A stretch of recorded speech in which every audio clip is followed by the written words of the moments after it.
My name is Kirby Lewis. I am 58 years old, and I have stage 4 metastatic breast cancer. I was born and raised in a small town in West Virginia in the Eastern Panhandle called Martinsburg, and I grew up in an even smaller town called Hedgesville. I kind of have wandered through life, I think. I was in the U.S. Navy for a 5-year stint, and then primarily I have been an artist and a designer, and so I like to tell people that I've made a living as an artist. My wife would argue that point, but I like to tell people that I've made a living as an artist, and I feel very blessed that I've been able to do so. Well, in 2012, I found a lump in my breast. Purely by accident. I had a cold and a cough, and I grabbed my chest in the middle of the night. And when I did, I don't know why, but I said, oh my gosh, I got breast cancer. And I woke my wife up, and she had a comment or two that wasn't the most pleasant in the world, but you never poke the bear, right? So at any rate, we had it tested, and within 2 weeks we found out that it was indeed cancer. And I had a mastectomy about 5 weeks after that, and it was stage 2 at that time, and that was in 2012. So what ended or began as a normal year in 2012 ended with me having 2 major surgery, a full mastectomy in May, and 3 months later, open heart surgery, a 3-way bypass. And I had some complications that went along with that. I was surprised and shocked at how fast it developed. And what I mean by that is in January of 2016, I had pneumonia, and I'd had an x-ray at the end of the month, in the end of January, and they said my lungs were clear. 6 weeks later,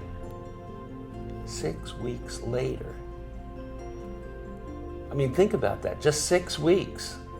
6 weeks later, they took another x-ray, and my lungs lit up like more than Christmas trees. I mean, it was unbelievable how full they were of cancer. And I was just shocked at how quickly the metastasis had occurred. My oncologist was too. She went back and reviewed the earlier x-rays, and she said, no, there was no signs or anything. So that, I guess, was the thing that shocked me the most.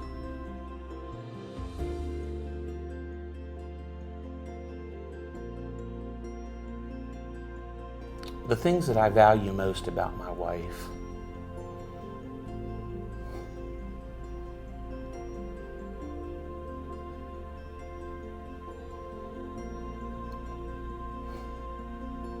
It's her kindness, her touch, which is the softest skin I've ever felt. It doesn't matter where it is on her body, it's the softest skin I've ever touched. It's like powder.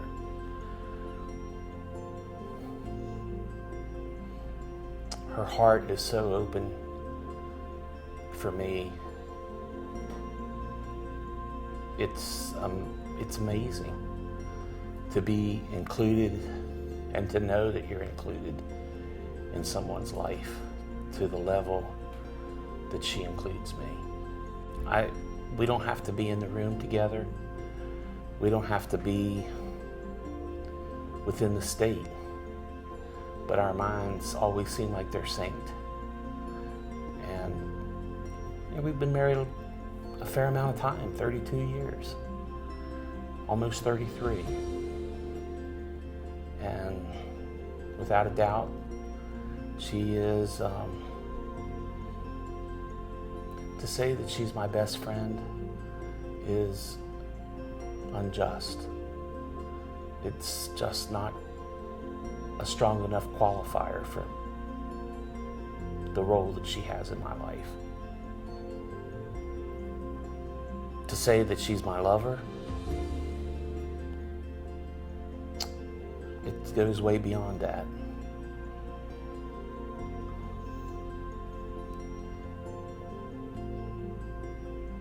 I think everybody rides a roller coaster in life. We have our ups and downs. And she's just held on the whole time. And I don't know what more I could ask for.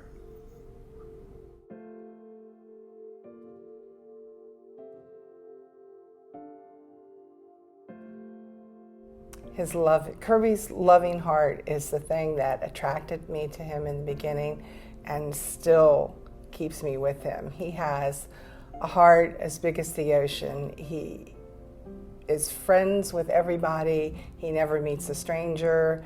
He's always inquisitive. He makes them feel at home. And he loves me so unconditionally. Since Kirby has been diagnosed with cancer, both the original diagnosis in 2012, which was stage 2, and then when it became stage 4 in 2016, I find myself being not only his wife, but I sometimes morph into the role of a mother because I know when he's tired, I know that he needs to take his medicine. I try to remind him to take his medicine. If he's involved in an artistic project, he forgets to eat, so I have to remind him to eat. You know, so I feel like bad because I become a mother sometimes instead of his wife.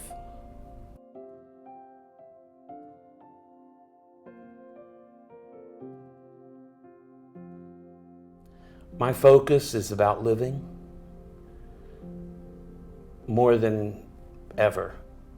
But I think I look for the heartbeat of life now. I think I try to find the rivers of blood that actually curse through the day-to-day of living, you know? And I try to really seize every opportunity, make everything count, you know? My relationship with my wife, with my son and my grandchildren, with my parents, and with everybody that I come in contact with. You know, I don't want to say I'm a free spirit, but maybe as an artist I've always been a little bit of a free spirit. But now, if I am, boy, I'm really a free spirit, because now I'm quick to go up and give anybody a hug or a compliment, and I try to find something to like about everybody, because everybody should have a compliment in their life. Everybody should feel good about themselves, you know? And everybody doesn't, unfortunately, they don't get that all the time. And there's too many people out there that are missing out on too many good things. And if I can share and make a difference in somebody's life, then I'm going to do it, or I'm going to try.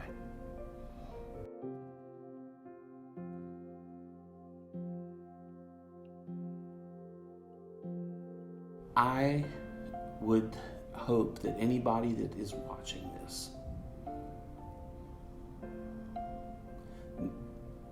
I would hope that they realize that life doesn't end with a diagnosis, that it may be a grim prognosis, but the fact that we're still alive, we still have breath, the fact that we can still hold our loved ones in our hands, share time together, do things together, and not everyone has to be a huge advocate to go out there and try to change the world. You can change the world in your own family with your spouse or with your loved one, your child or your significant other. It doesn't mean that you have to go and talk to Congress or anything like that. Just enjoy the time you have and love the time you have living, because it's not how you die that's going to be remembered. It's how you live. And that's, to me, the most valuable thing that anybody could share.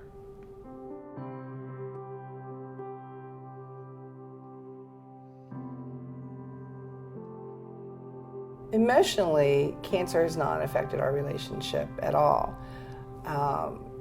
As far as intimacy, we just learn to do it in different ways. He's on a lot of medications, both for the cancer and his heart, so that's limiting. Sexual performance. Yes. Yeah. Yes. But intimacy, Yeah. no. Intimacy.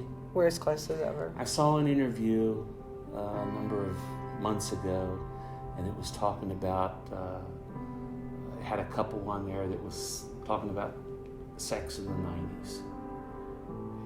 And they were in their 90s. And the gentleman said, for me, holding her hand and feeling her skin. And I gotta tell you, for me, just her touch is incredible. Because her touch touches more than my skin, it touches my heart. And that's what, I mean, sex is in the mind. We know that. And it's also in your heart. I don't know that we really struggle with anything to come together as a couple. I would say the biggest struggle, and it's not really that huge in the long run, but because he was so active and did so many things before the cancer, it's sometimes hard for him to know his limitations, or at least let the limitations guide his actions. That's true. That's true.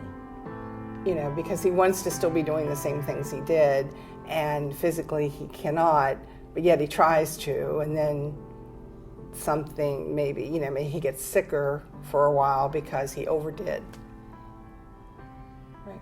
Yeah, but you overcompensate and take up the slack, and Sure. you handle all of that and do it well.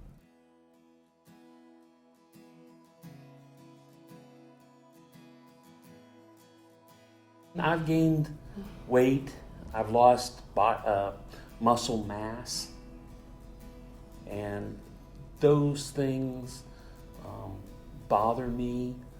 I think the muscle mass bothers me the most, being a guy. It's probably a machismo, testosterone-driven type aspects that, I'm not saying I feel less of a guy, but I'm not able to carry things, lift things, pull things, whatever. Open the pickle jar, I was never able to open a pickle jar. I mean, let's face it, be honest, right? But grocery shopping, things like that, he can only manage a couple bags at a time. So I usually end up, unloading the groceries and trying to lug the suitcase if I can, and that type of I've thing. just got her trained really well. I think she believes that I need all that. It's the truth, and it does bother you. It does.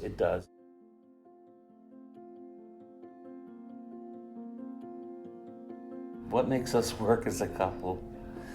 We don't have anybody else to lean on, so it's just us. So we have to. I think his strengths are my weaknesses, and my strengths are his weaknesses, and that's what keeps us going. And we both have pretty much the same outlook on things. We're very committed to each other. Yes. We took our vows and have. He's really overdid the in sickness and in health part of it, but we still persevere. Yeah. So. Yeah. We take them serious. We love in our spare time we love going to the beach. We like fishing. We like car rides. Take a Sunday afternoon drive in the country. That really dates us because nobody does car rides anymore, honey. So Oh, that yeah. really kind of does Okay. date us. I mean, I'm just saying that does date us. But yes, we do. We still like that. We like to go exploring, just anywhere, really. If we go someplace on vacation, we don't just go to the place and stay.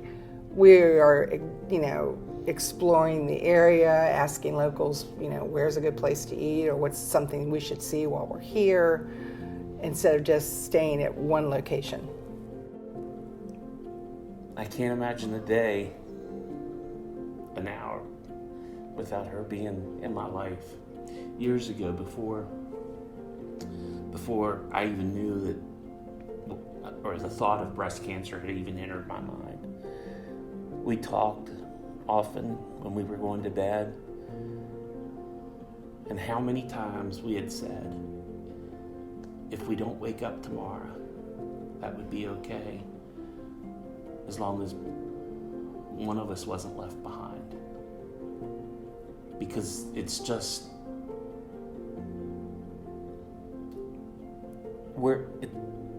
we are not an I and a her. I'm not a he and a her, or a she and a him. It's we. We are a team. We boost each other up when we're down. We help each other whenever we need. It's we still always hold been. hands in bed. We still hold hands in the car. We still. Yeah, we do. Every night we hold hands. And we go to sleep holding hands. And a lot of mornings we wake up holding hands. I would say we're definitely a team. Yeah. Yeah. I mean, honestly, I know it sounds so corny. And I know that couples say this all the time. I don't know what you would do without each other. And that we're soulmates, even though that does sound really But corny.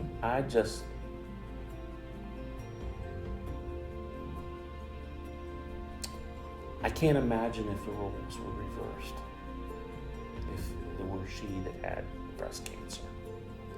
I would not be as good a patient as Kirby is and deal with everything as well as he has dealt with everything if I were the patient. That's just No, my and I would be a makeup. puddle of emotions because I couldn't stand the thought of losing her. Oh. And bad enough now because I have a hard time with the realization that not that I'm going to leave her, but that she's going to be left without me.